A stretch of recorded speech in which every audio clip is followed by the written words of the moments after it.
Hey everyone, welcome back to another episode of the Free to Grow CFO Podcast, where we dive deep into conversations about scaling a D2C brand with a profit-focused mindset. I'm your host, Jon Blair, founder of Free to Grow CFO. We're the go-to outsourced finance and accounting firm for 8- and 9-figure D2C brands. And today, I'm here with my pal Arjun Aggarwal, founder of Mandrel. Mandrel is an AI-powered inventory automation platform for consumer brands, and I'm stoked to be chatting today. What's happening, Arjun? Hey, how you doing, John? Thanks for having me on today. Yeah, crazy day to be talking about this. So as of today's recording, April 4th, 2025, I believe it's the day after or 2 days after the big tariff announcements from Trump. There's all kinds of trade war stuff happening, retaliation from different countries like China. And the stock market is, I don't know, I checked today in the last 48 hours, I think the NASDAQ was down like another 10%. Crazy. And like it's Yeah. like over 20% off its recent high, so it's in bear market territory. It's like crazy stuff. So anyways, tariffs strike again, and guess what we're talking about today? We're diving into landed cost of goods sold and inventory automation, which is like couldn't be more timely. And so before we dive in and start chatting, I think you have a really cool, unique background and journey that ultimately was the experience that led you to start Mandrel. So I'd love for you to run the audience through that briefly. Yeah, awesome. So background on me, I actually started my career in the finance world. I was a banker and then investor, and I actually spent a lot of time, unlike the majority of investors who focus primarily on software, I spent a lot of time around like industrial technology, which involved working with hardware businesses. And I ended up joining one of those hardware businesses, a 3D printer OEM called Desktop Metal. We manufactured, we invented, manufactured, and sold industrial 3D printers for automotive, for consumer electronics, for oil and gas, et cetera. So these big kind of 6-7 figure printers. I ran product there for about 5 or 6 years, and it was a really interesting place to kind of cut my teeth on the operating side of the world. It's actually where the story of Mandrel starts because running product there, obviously you're managing hardware and physical goods. And a big part of, I think, being a product owner is understanding all the economics of your products. And so, especially as rates went up post-COVID in 21, the company really started to focus a lot more on margins and cash flow, understandably. And so it became a big part of my responsibility and my team's responsibility to get down into the nitty gritty around our products. And I think we all at the business thought we had a good understanding for what the margin profiles look like. But we found that upon digging in, we were a little bit further off from what I think that the general understanding on the team was. And a big part of, I think, that miscalculation is not properly taking into account all the different components of costs. So there was freight, there was customs, there was warehousing, there's all these different costs that contribute, and especially when your products are of a certain complexity or of a certain size or weight, these things can add up. But even across the board, it's important to really take into account these full costs. So we spent a bunch of time looking into all these external costs beyond just straight from the manufacturer. And I think the other thing that kind of led to some frustration was just like, where are the numbers coming from? And, we had a great ops team and a great finance team. Each team was kind of in their separate tool sets, where ops is a lot more obviously focused on the actual products and building those and making sure they're high quality, and delivering to consumers. Finance is a little bit more transactionally oriented, and they're sitting in, ERPs and AP, AR tools. And the net of it all is that the numbers rarely seem to line up. You get some numbers from ops and some numbers from finance, and we were kind of stuck in the middle trying to figure out what was what.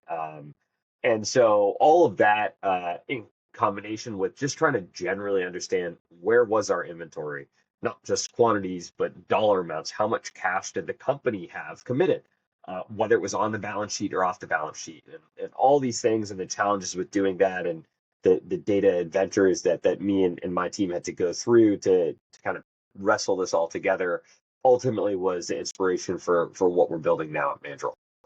Cool. I'm excited to get into kind of the nuts and bolts of what Mandrel does, but you mentioned something that I think we should dive into first, which is the connection between ops and finance. And we'll talk about it in the context of landed cost. Landed cost is I mean, if you listen to the show, you've heard us talk about this many times in kind of like other discussions, but landed cost is like your true fully loaded cost of the product that you sell, right? So that's the supplier cost plus freight plus duties, and that's freight into your fulfillment center.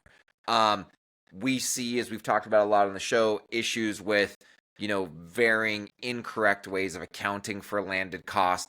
Most commonly, brands are just basically expensing the cost of goods sold, just the supplier cost, and they're either expensing freight or duties straight to cost of goods sold in the month they get billed for it, or they come up with some sort of amortization over time. Either one of those is wrong and incorrect.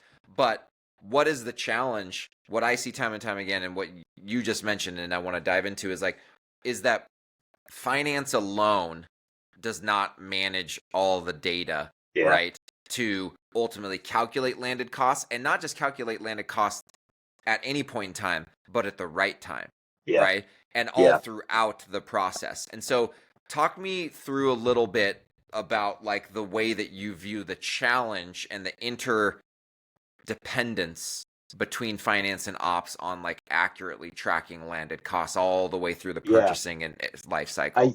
I think that you can look at this from two lenses. One is like the straight up accounting lens, which is you got to close the books and the numbers have to be correct. And the other is more of like a strategic finance or strategic ops lens, which is how do we use these numbers to actually improve the business. From an accounting lens, you want to have these landed costs because it helps you accurately recognize your COGS within a period, and you want to accurately kind of record the value of your inventory on the books at the end of a month, let's say. We see brands lose a huge amount of time in back and forth between ops and finance, whether finance is in-house or outsourced. And what ends up happening is there's a bunch of scrambling, a bunch of time wasted digging through folders, Google Drive folders, Dropbox folders, or digging through emails. Looking for documentation. Yeah, usually it's emails.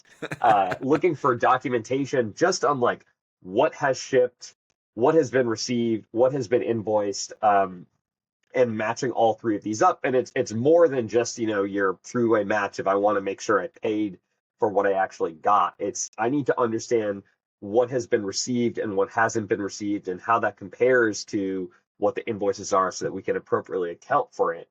The challenge comes when you have these costs that are not direct costs, freight, duties, etc., because they usually get billed on a per shipment basis, and it's really hard to allocate them out at the individual SKU level, which is important so that I understand, hey, my SKU A has a value on the books at the end of the month of $10 and SKU B has a value of $20. That's needed so when you sell those the next month, you can accurately account for the cost of those sales. And so what we see a lot of times with brands is ops has this spreadsheet that's pretty messy, that requires a lot of manual data entry for every shipment, where they take the freight costs associated with that, they allocate it out, they do some math in the spreadsheet, and they have a link to a Google Drive folder or to an email. And then finance at the end of the month is looking at the spreadsheet, and inevitably stuff gets dropped. Not every document's in there, not every shipment's in there, not all the costs are calculated correctly, and things don't make sense. And so that's where a lot of the back and forth comes in, and it can be a huge time suck for brands, whether you're on the ops side or you're on the finance side, to actually reconcile all of this at the end of the month. And so finding a way to automate this and reduce the back and forth between ops and finance can be a huge ROI just from time saved for a brand on a week-to-week basis. Yeah, so I want to go a little bit deeper on this from the finance perspective. So first, let's talk about like, why does the inventory valuation on the balance sheet matter? Well, for like a D2C brand, right? And then we'll kind of segue into talking about prepaid in transit versus on hand. But just from a high level, everyone needs to have an accurate inventory valuation because it's one of the biggest components of calculating the cash conversion cycle and also just liquidity and solvency health metrics, basically cash flow health metrics, right? Yeah. And when you have that number wrong, you don't have a true picture of basically inventory turnover or days inventory on hand and ultimately the cash conversion cycle, which for those of you who haven't heard us talk about that on the show before, the cash conversion cycle is key for a D2C brand. It's the number of days it takes for you to spend $1 on purchasing inventory and get that dollar back into your bank account from selling that inventory. The longer that cycle is, or the higher the number of days, the more days your cash is sitting somewhere besides your bank account. And so you want a smaller number. Guess what? One of the biggest components, or actually for D2C brands, the biggest component of measuring that number is inventory turnover. And you can't do it if your balance sheet valuation of inventory is inaccurate on a month-to-month basis. But you brought up something else, Arjun, or you were like tangentially touching on something that's really important that absolutely, like it has to have collaboration from finance and operations, and it's tracking in transit inventory, right? And valuing that on the books at any given point in time. What are some of the complexities or challenges that you're seeing brands experience there? Yeah, I think part of it is just knowing what's in transit. We talk to a lot of brands who have in 10 different kind of varieties a PO tracking or shipment tracking spreadsheet. And again, it comes with a lot of these challenges. That really at the root of it is data entry. And a lot of the data is coming in via email. And so it's incumbent on someone in ops usually to actually take it out of email and put it into a spreadsheet to understand this is what's actually in inventory. The problems that come with that is that when goods are in inventory, you haven't necessarily been invoiced for all the costs associated with that. You haven't necessarily been invoiced for the products that were manufactured, and almost certainly you haven't been invoiced for the freight. And so if you have product and inventory at the end of the month, you may not have all the documents, but more importantly, your cost and your inventory value doesn't reflect that. So the next month you may be, or 1 month to the next, you may be way overbilling to your costs, all of that inventory, or you may not be including any of that inventory at all in your costs. And so now you get huge swings month to month in what your P&L actually looks like. That makes it hard to understand really what the performance of your business is. Totally. Yeah. So to explain what Arjun was just talking about in different words, like it's very uncommon, especially for brands that have overseas supply chains. But just generally speaking, it's very uncommon to have all of your landed cost bills from all your vendors received and recorded on the general ledger at the time that the product is received in your warehouse, which is really the time that you need to receive it at full landed cost. Why? Because the second it's in your warehouse, it may go out the door to fulfill an order, right? And so what Arjun is, here's what I see happen most often is we've got the supplier invoice, usually, sometimes not, but you at least got the supplier invoice, right, by the time the inventory hits your warehouse, but you likely don't have the duties invoice, and you likely don't have the freight invoice.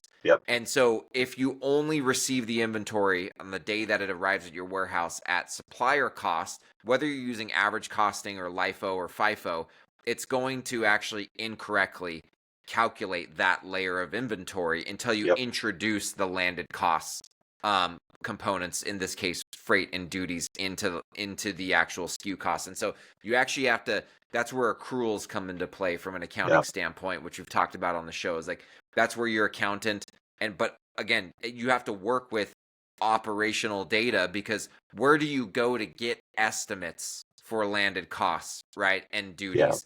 There's usually documents that the operations team is managing, there's right? Like a variety of things. You can look at historical data, there's quotes, all these things. But ultimately, ops is the one, especially when it comes to like logistics related costing.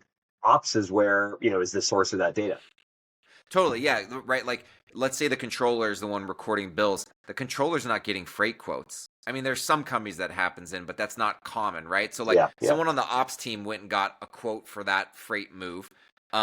They're usually keeping an eye on what the duty rates are and the HTS codes that are being used upon import. That's not something that the finance team is doing. So the point that I'm trying to draw out here is, as Arjun, keeps like bringing up solid examples for, finance can't do this in the silo. If they do, they're going to miss something, right? And there's going to be some sort of incorrect cost that ultimately, from a founder's perspective, what does that mean? It means 1 month your COGS is going to be too high, and another month the COGS is going to be too low, because effectively, in some form or another, your freight and your duties are going to be recorded on a cash basis or on like using some allocation method that isn't actually aligned with selling that inventory. Yep. So I actually want to go into something a little bit deeper here on, well, I want to talk about Mandrel a little bit more, because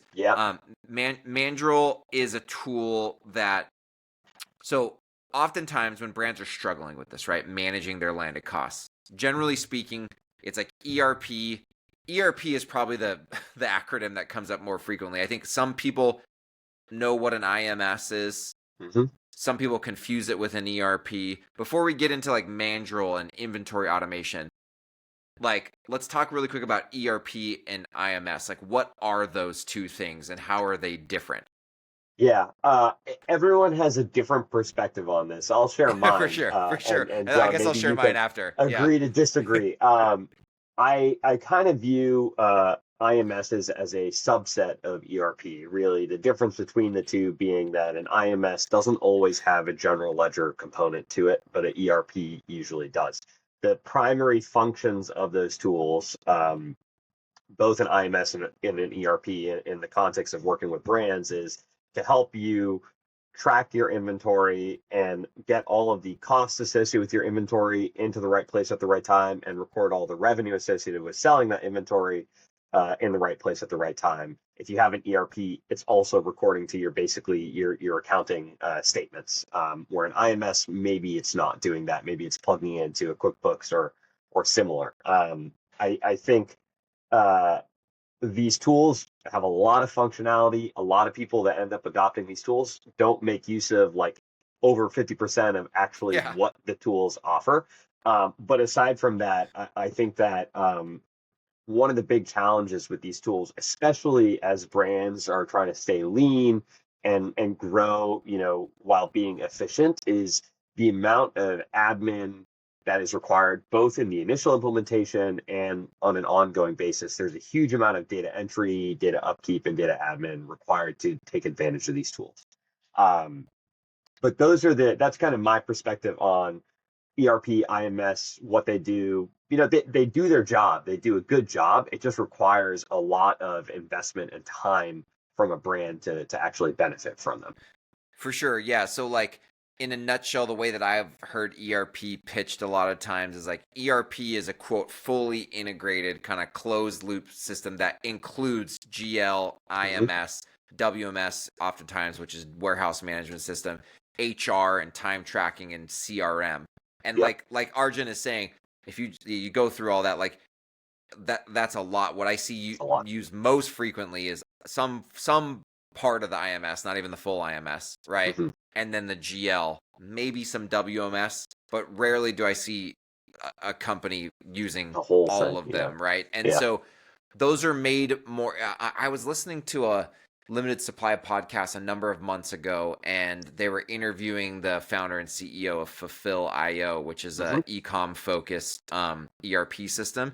And he said, and I think this is a very great way to explain it, like, what's the use case for ERPs? Like, when your brand has reached sufficient complexity, right, in multiple of these areas, that it truly makes sense to put in the effort and the cost, right, to implement. And so this is a generalization, but what I tend to see, ERPs tend to make sense when you're truly omni-channel and you've got heavy B2B and B2C and maybe multiple B2C or multiple B2B channels, right?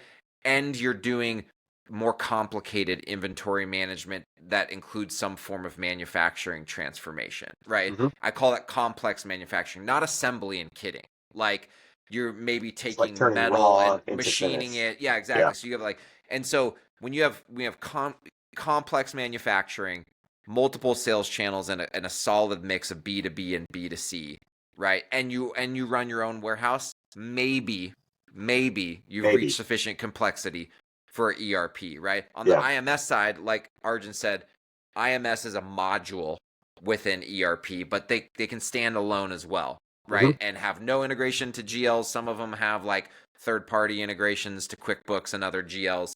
But let's now talk about like the lens through which you think about Mandrel and this concept of inventory automation, how that differs from an IMS.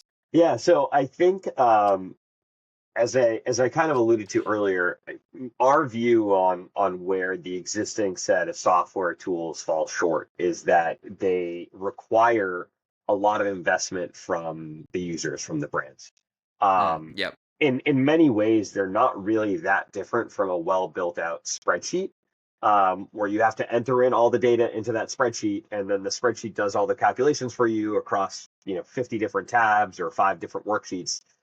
Functionally, the software is no different. You have to enter in a bunch of data into the software, and it does all the calculations for you across a different UX. I think the main benefit of using these tools is they work on top of a database, and so there's a little bit more persistence. You can maybe be a little bit more sure that the data is going to be correct or accurate. You don't have to worry as much about a fat finger problem in a calculation or something roughing out in a spreadsheet. But fundamentally, your workflow doesn't change. You're still spending all that time. You're still spending all the resources on keeping those updated. And we see brands that end up having to hire 1, 2, 3 heads, depending on the scale or the complexity of the product, just to admin an IMS or an ERP. And they cost a lot of money.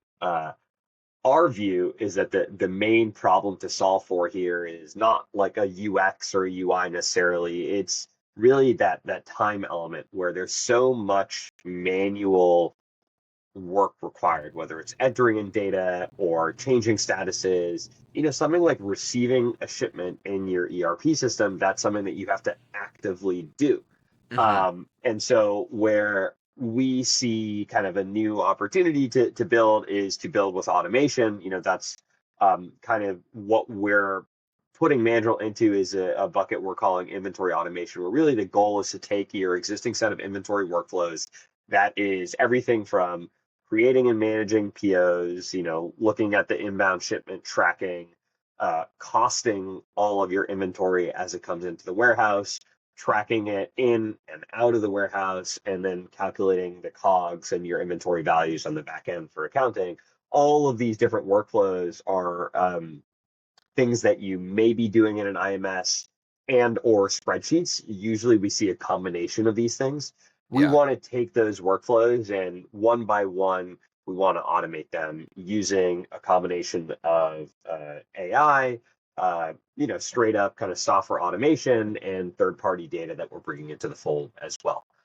So in many cases, I think we could be an alternative, to an IMS, or if you want to adopt software in a kind of more wedge or use case specific way. And, I don't know if we'll get to speaking about how brands adopt software, but there are modules of what we've built that you could adopt one by one.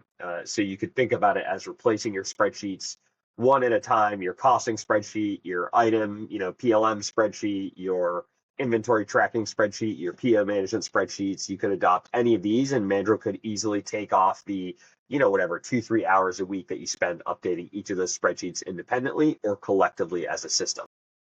For sure. Yeah. And I mean, you and I have talked about this a lot. I've worked with Arjun and had some conversations about product feedback and product development. And one thing that the terms I've always used to describe this is like an IMS can be great, but it requires compliance, user compliance, right? Like the user, it's garbage in, garbage out. If the user is not super disciplined about entering in transactions as they happen along the way, right? You don't have accurate snapshots along the way. And like let's even take this a step further and let's talk about let's say you close the IMS monthly. So let's say you save everything up, right, to enter, and you're closing the IMS to get your numbers for the month.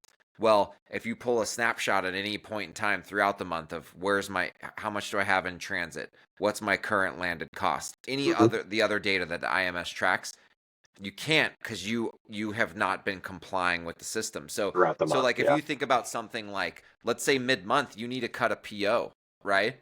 Um, but you're not accurately tracking how things are going from on PO to received but in transit, and then some's Yep. going from in transit to received in the warehouse.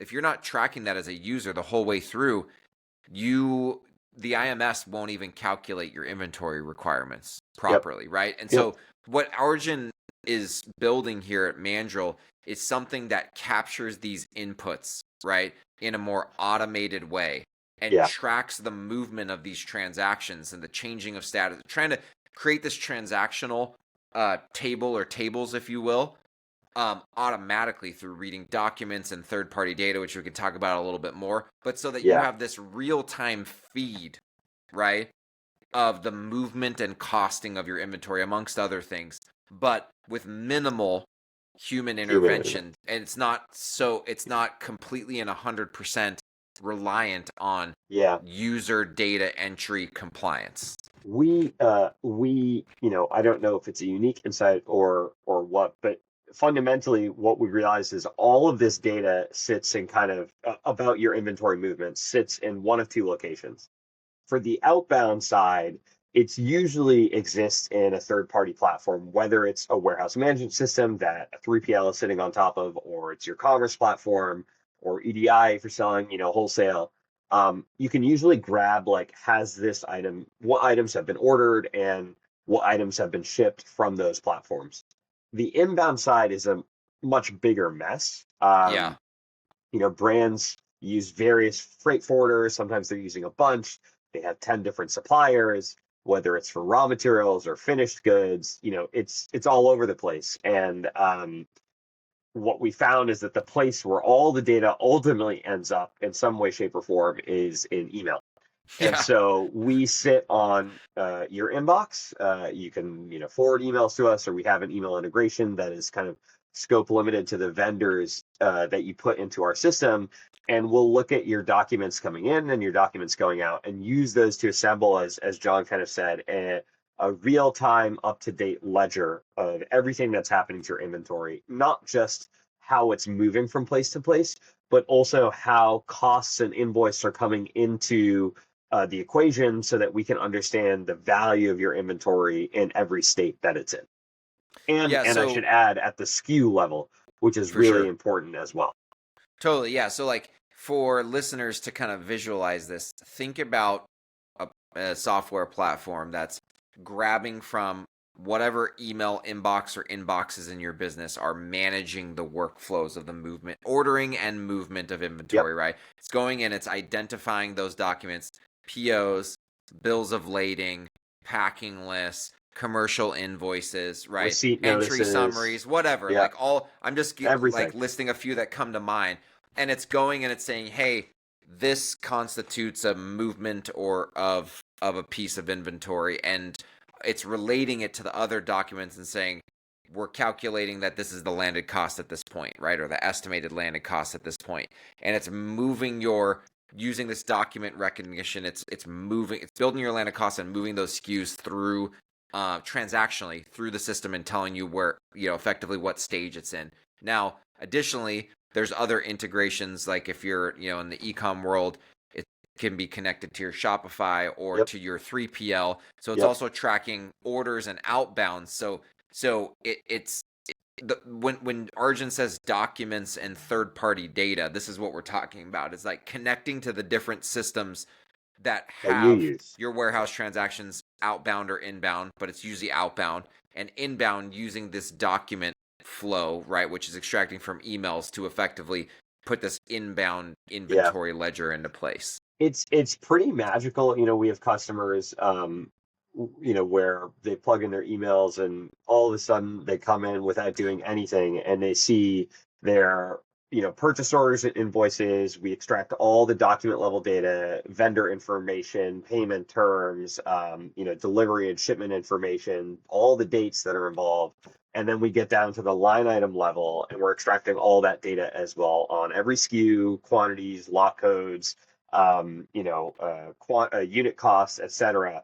We do all this data extraction. We present it in our system, and one of the great things that we do, and this is where we go above and beyond. Like if you uploaded a PDF to ChatGPT, it could pull out some data. It has challenges as the format starts to vary. It doesn't always know what fields to pull out. We have kind of built the system so you don't have to do any of that configuration. We automatically bring it all in, capture all the relevant fields. And on top of that, what we do is we actually map it to all of the objects in your database in Mandrel. So if you have your items list in Mandrel, we will create a two-way link between that line item on an invoice and the item in your system. So when you click on the line item in your invoice, it will take you back to the item and vice versa. So everything in the system becomes interconnected from your documents all the way to your items. It becomes really easy to navigate, but more importantly, you get all this data that is able to be filtered, searched, and sorted by the items, by the vendors, by the locations, all automatically without you having to actually enter in any data or even forward emails or save them to a file storage. We handle that all automatically for you as a brand, so you can get out of the spreadsheets. Yeah, so it's not just the transactional ledger that's actually tracking the status. It's what bucket of inventory a SKU sits in, whether it's prepaid or in transit or on hand, and the actual accumulated cost up to that point.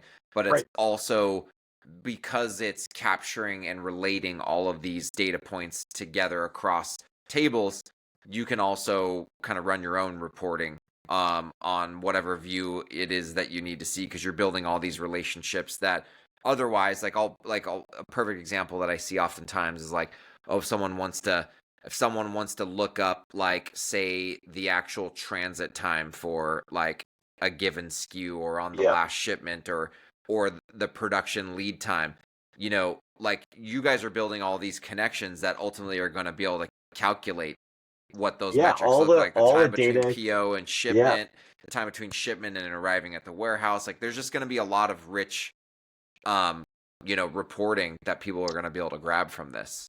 All the data comes into the platform and ultimately, can be manipulated, and we can do some pretty cool stuff as a result. I mentioned we map, all the data from your documents to items in your system. We also intelligently link your documents together. So we can come up with a shipments table that shows all of your shipments and all the documents attached to those, the costs for every shipment, the items on every shipment, and we use this to automatically allocate freight, automatically allocate customs costs. And whether it's a split shipment or a consolidated shipment, you as a user don't have to do anything. The system kind of handles all of that automatically. So what you get is your inventory value in Mandrel. I can see, how much do I have on hand of every SKU at which location, what's the quantity, what's the value. You could see it in transit, you could see it on order.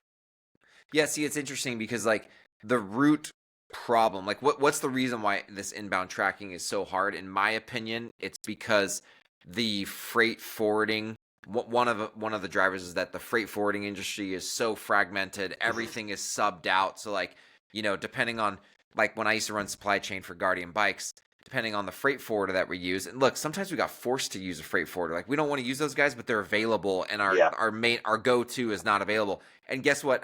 Guess how those guys look up statuses of stuff? You email them, they get on the freaking phone, and they call someone who calls someone who calls someone, right?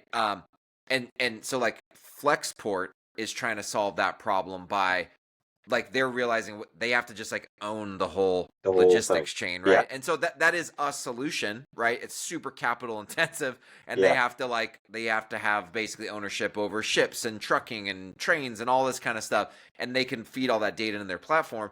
But in order to get that, you have to use Flexport on every single shipment. And I'll tell you right now, like, we loved using Flexport at Guardian, but there was numerous times when, for one reason or another, it didn't make sense to use Flexport. So we had to actually have a Rolodex of kind of go-to freight forwarders. We had something like Mandrel. It wouldn't matter what freight forwarder we were using, as long as we had access to the documents that signify a move from one stage to another. And then we can feed it all into Mandrel. and it can be our one source of truth of how the supply chain is performing, tracking landed costs, inventory valuation, all of those things. So I'm just trying to explain some examples for the audience to kind Yeah. of wrap their mind around the problem that Mandrel is solving here. And what's so funny is, we're like getting into the weeds and all this operational and logistics stuff. This is a free to grow CFO podcast. We're finance people here, but it just goes to show you how like interconnected the ops side of house is with the finance side of house. And it's not just on 100%. closing the books. It's like, hey, if I'm a brand, I want to know SKU ABC. I want to be able to see every shipment that I've made, the breakout of all the costs for that shipment for that SKU, and how those are changing over time. It's really hard to do that today in any software, in any kind of automated way. And so that's a level of intelligence. If you put the accounting part aside, that's a level of strategic finance or strategic ops intelligence that as a brand, you can really benefit from. You can understand, hey, our costs for freight have been steadily increasing or decreasing, or we had a huge spike in the first 3 months of January, that was the result of ABC reason, or maybe there's some macro factors that led to it. And so it helps you understand, what are the things that are leading my business P&L to look the way it is, to be able to go in and at the SKU level look at the breakout of all of your costs for every shipment of your products. Totally. And look, I mean, with tariff changes front and center, right?